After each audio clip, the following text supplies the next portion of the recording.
빌립보서 2장입니다. 1장에서 바울은 감옥에 갇혀 있으면서 자신의 깊은 신앙에 대해서 간증하였습니다. 여기 2장에는 값없이 하나님의 구원의 은혜를 받는 빌립보 교인들이 마땅히 힘써야 할 본분에 대해서 권면하고 있는데 1절에서 4절까지는 겸손으로 하나가 될 것을 권면합니다. 1절에 보면 그러므로가 시작하죠. 앞에 말한 것을 의미하며 그리스도인이 하나가 되는 것을 중요성을 말하면서 하나가 되기 위하여 4가지의 원칙을 열어가고 있습니다. 무엇이 있다면 막연히 미래에 일어날 사실과는 반대되는 가정이 아니라 실제 일어날 수 있는 가정을 하고 있는데요. 그리스도 안에서 무슨 격려인데 그리스도에 의한 권면 또는 그리스도 안에 있는 위로로 번역할 수 있습니다. 격려는 예수님께서 보내주신 보혜사와 같은 단어이고 교회 안에서 믿음이 약하거나 시험에 빠지거나 잘못을 저지르는 자가 있을 때는 그리스도 안에서 보혜사 즉 변호인처럼 힘과 도움을 주고 위로를 주어야 한다는 것입니다. 둘째로는 사랑을 무슨 위로인데 이 위로는 곁에서와 말의 합성으로 격려와 비슷한 뜻이 있지만 더 부드러운 표현인다고 하는데요. 말솜씨 있게 설득을 시키거나 격려하는 것을 의미합니다. 연약한 가운데 있거나 고민하는 자가 있을 때는 그리스도께서 교회를 바울이 빌립보 교인들을 사랑한 것처럼 사랑으로 위로를 해야 한다는 것입니다. 세 번째는 성령의 무슨 징조인데 성령의 간사가 없으므로 문법적으로 사람의 영들의 교대입니다. 교회의 하나 되는 원리에 기초하여 영적인 연합을 실현하는 데 4가지 방법을 제시하고 있습니다. 첫째, 같은 생각을 품고 둘째, 같은 사랑을 가지고 셋째, 마음을 합하여이고 넷째는 같은 의도를 지님으로써입니다. 한 가지를 마음으로 둠으로써 한 가지 일만 생각함으로써의 뜻이고 그리스도를 향한 생각과 목표가 일치함으로써 서로의 생각이 일치하고 감정도 조화를 이루는 것을 나타내는데요. 그렇게 함으로써가 나오는데 내 기쁨을 온전히 채울 수 있게 해주십시오라고 권면하고 있습니다. 이와 같이 바울이 사랑에 의한 교회 일치를 간절히 원하고 있는 것은 빌립보 교회 안에 불화와 불일치가 있었기 때문인 것으로 기록되어져 있습니다. 영적 일치를 위한 구체적인 방법을 3절에서 5절에 제시하고 있는데 첫째, 이기적인 공명심이나 헛된 자만심을 가지지 말라고 합니다. 소극적인 권면이고 이기적인 공명심은 교회의 통일성과 조화를 깨트리는 이기적인 마음으로 빌립보 교회에 남아있는 당파심으로 각파의 이익을 위해 공명심으로 치열하게 다투는 것을 나타내는데요. 그러다 보면 상대방의 당파를 끌어내리게 되고 결국은 분열에 이어지게 되죠. 여기 헛된 자만심을 내용이 없는 헛된 영광이나 명예 자랑을 의미하는 것입니다. 오직 겸손한 마음으로 낮게 여기십시오인데 적극적인 권면이고 계속 이어지는 것입니다.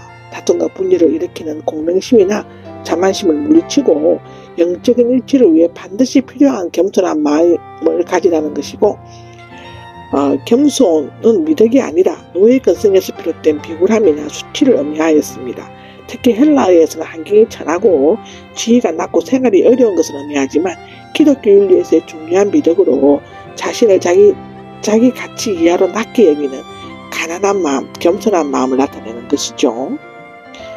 자기 일들만을 돌아보십시오인데요. 어떻게 겸손을 나타낼 수 있는지 그 구체적인 방법을 제시하는 것입니다. 그것은 자기 자신만을 돌아보지 않고 다른 사람의 이익이나 은사나 자질 등을 주의 깊게 살피고 정성껏 돌봐주라는 것이죠. 그리스도 예수께서 지니셨던 바로 그 마음을 지니십시오라고 5절에 말합니다. 겸손의 실체로 이 땅에 오셔서 우리를 구원해 주시고 겸손의 모범을 보여주신 예수 그리스도를 말하고 있는데요. 직역을 하면 너희 안에 있는 이 마음은 꼭 그리스도 예수의 마음을 꾸준히 생각하라 하는 것입니다. 이 구절은 여러분은 그리스도 예수 안에 있는 마음을 품고 또 여러분의 무리 안에서도 이 마음을 품게 하라고 번역할 수 있는데요. 여기에서 마음은 지, 정, 의가 통합한 심리적인 작용을 의미합니다. 무슨 일을 당할 때 그리스도 예수라면 어떻게 생각할 것인가를 생각하라는 것이죠.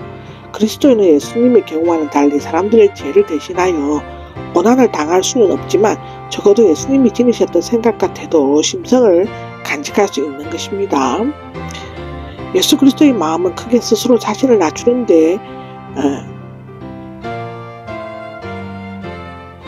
그것과 하나님께서 높이시는 승리의 단계로 나누어진다고 하는 것이죠.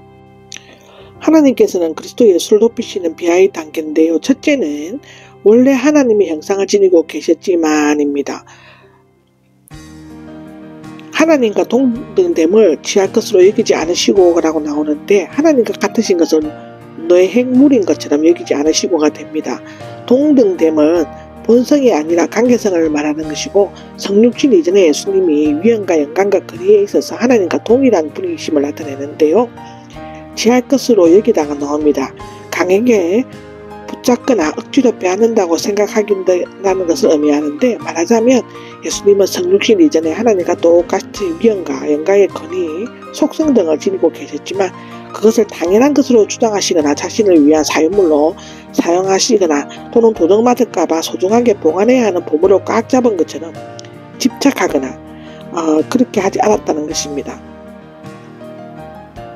오히려 자신을 비우시고 라고 나오는데요.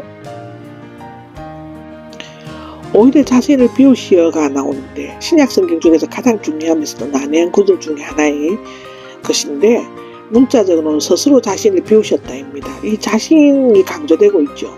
비우시어는 퍼내다, 벌거벗다의 뜻이고, 동사의 주절은 그리스도 자신인 것입니다. 따라서 그리스도께서 담긴 물을 퍼내듯 옷을 벗듯이 하나님과 동등한 모든 것을 일시적으로 비우신 것은 외부의 어떤 명령이나 압력에 의한 것이 아니라 전적으로 자신의 자발적인 결정에 의한 것이었다는 것입니다.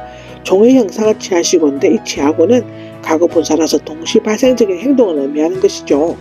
종의 형상을 입어 성육신 하셨지만 여전히 하나님의 형상을 영원히 지니고 계셨다는데, 여기에 신인 양성을 동시에 가지신 참 하나님이시며 참 사람인 예수 그리스도의 독특한 인격이 나타나고 있는 것입니다.